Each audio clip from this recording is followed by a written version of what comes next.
In this video, we're going to talk about the bigger issue when addressing scams on the YouTube platform.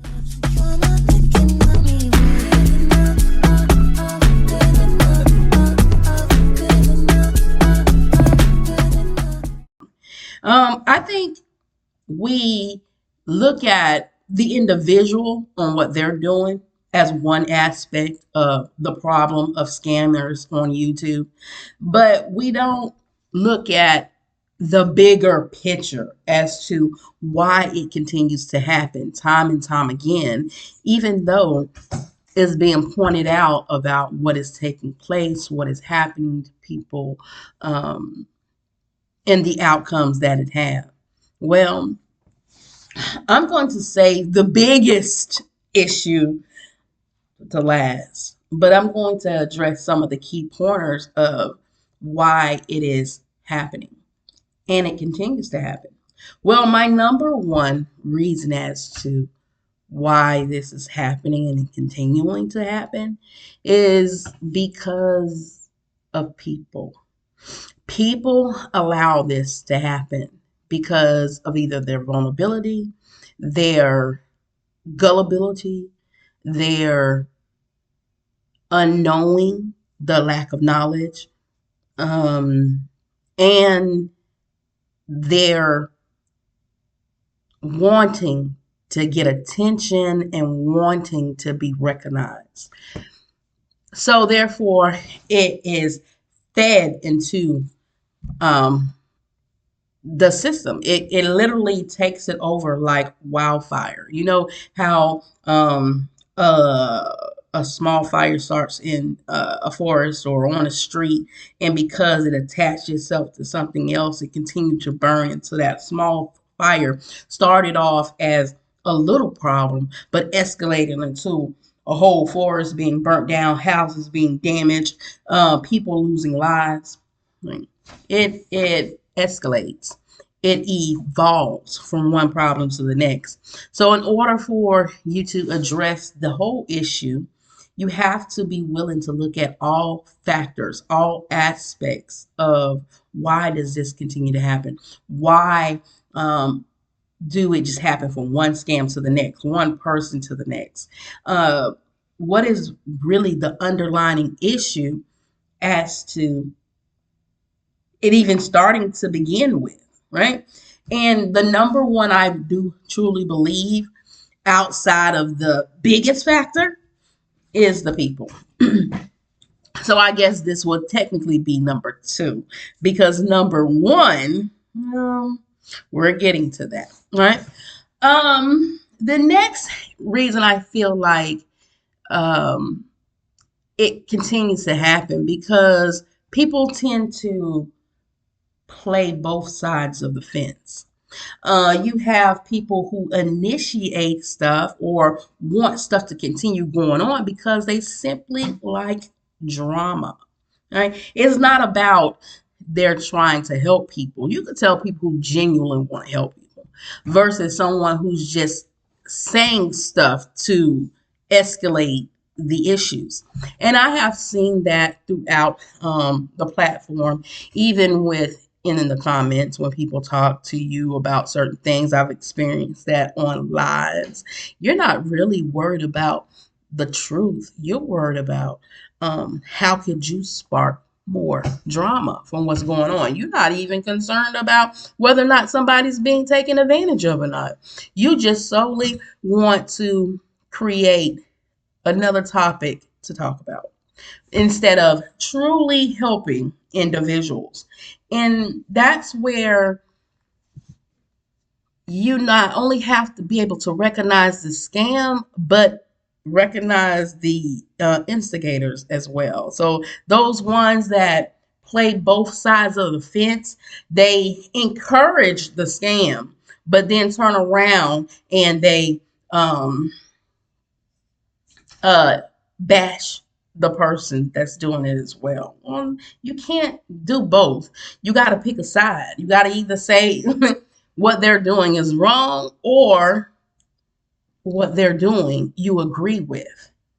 And then there is the ones who just make up anything just to be saying stuff, and then they throw in something that ain't even first relevant to what you're talking about. You know, the keyboard warriors that like to run to the scammer's defense and say, why are you saying this to them, and you shouldn't be doing this to them, but then throw some random crap in as to you should be doing this versus why are you deflecting? If you want to address why we're talking about a certain scam or a particular person, then let's stick on that subject and let's address it. Let's talk about deflecting. The reason why you're deflecting, because you know what the person is saying is valid, but because you like the chaos, you're going to try to deflect the real reason stuff is happening.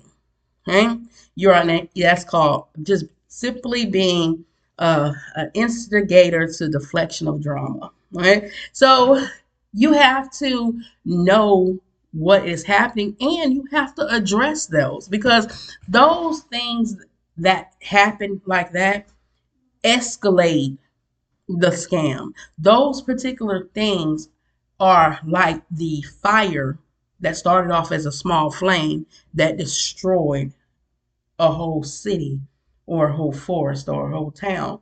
It starts off with the little things and escalate to the bigger things. Right? Then there are the ones that try to use what is correct, but don't really apply to the situation. Like, we all should spread love instead of um, being discouraging. Well, your message is correct. We should all spread love. But shouldn't we all be concerned about others being taken advantage of? Shouldn't that be part of the love that you're expressing? Right? That is someone who don't like to face adversities. They would rather somebody walk all over them and then mask it with love than to address the issue. Right?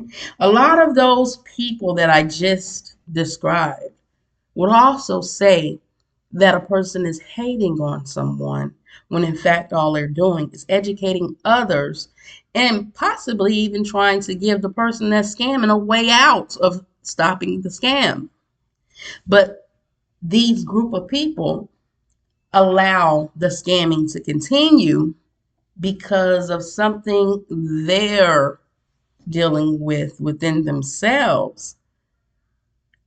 So they allow themselves to be consciously or unconsciously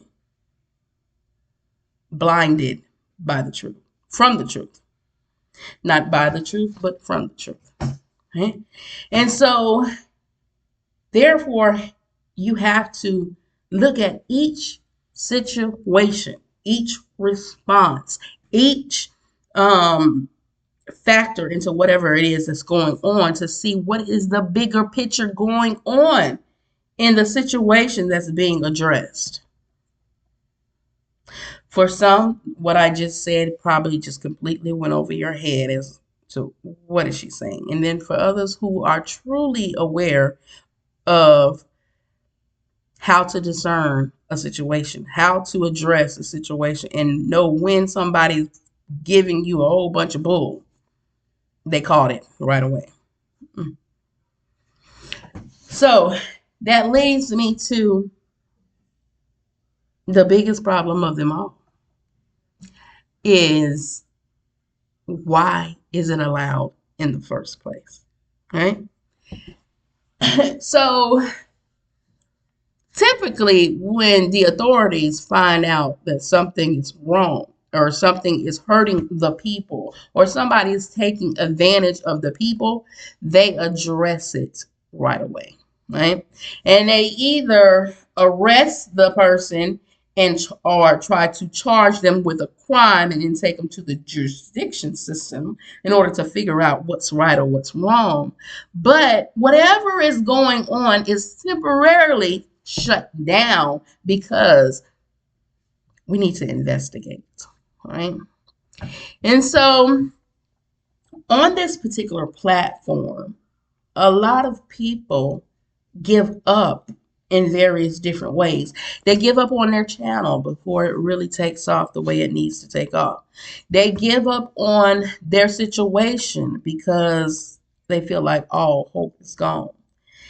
And they give up in a fight because they feel like nothing is going to be done, right? But if the authorities of or the governing people of a platform such as YouTube is truly looking out for not just their viewers or their content creators, but themselves, so they too will not get caught up in foolishness, it will get addressed. You just have to go through the steps of making sure that it does. So the bigger question is, why is it continuing to be allowed on this platform? Go ahead and drop a comment on this video if you feel you know the reason why, or if you just want to talk about anything I said in the video, or if you want to address what your opinion is on the situation. I look forward to talking to you in the comments. As always, be your brothers and sisters keeper. Keep God first. And toodles, y'all. Don't forget to like, share, and subscribe.